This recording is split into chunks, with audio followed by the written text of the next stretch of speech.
Polygamy in Islam, a discussion. Abstract? This paper explores the rationale behind the allowance of polygamy in Islam, not as an endorsement or encouragement, but as a contextual and ethical examination.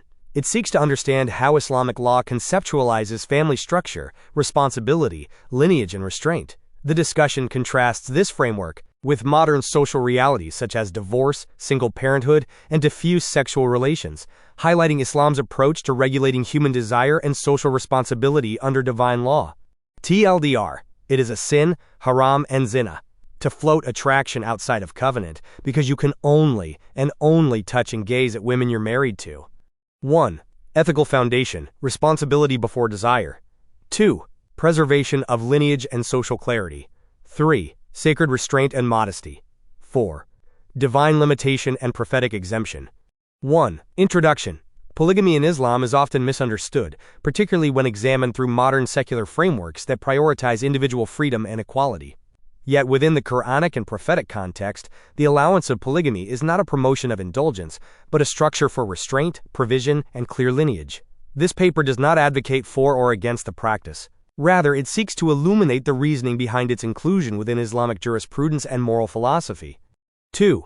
Ethical foundation, responsibility before desire.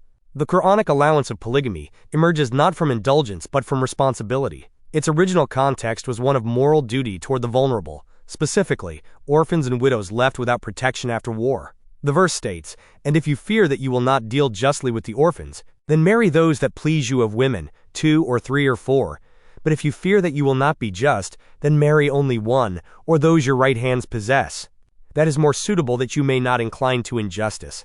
Surah An-Nisa 4-3. This verse was revealed in a time when the early Muslim community faced a humanitarian crisis following battle. Many women and children were left without guardianship or means of provision. The Quran links two moral imperatives: justice toward orphans and fair treatment of wives. In other words, marriage here is presented as an act of social responsibility, not indulgence. 3. Preservation of lineage and social clarity. Islamic law places high importance on nasab, lineage.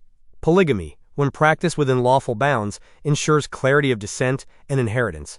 In contrast, modern social systems characterized by frequent divorces, serial monogamy, and single parenthood often result in fragmented family structures and weakened paternal responsibility. By defining clear boundaries of marital and parental obligations, polygamy in Islam seeks to maintain an unbroken chain of accountability and identity across generations. 4. Restraint and modesty.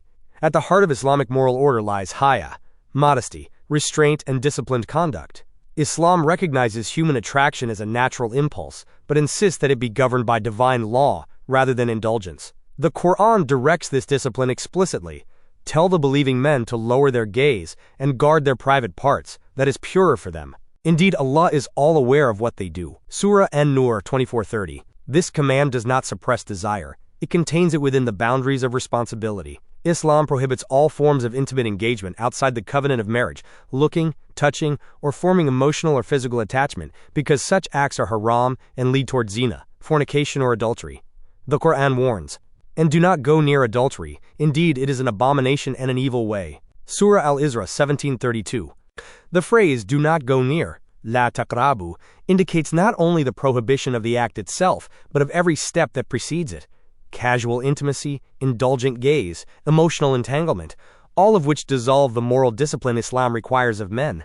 Polygamy, within this framework, serves as a containment of desire through responsibility. It channels attraction into lawful structure, marriage, where provision, protection, and justice are required.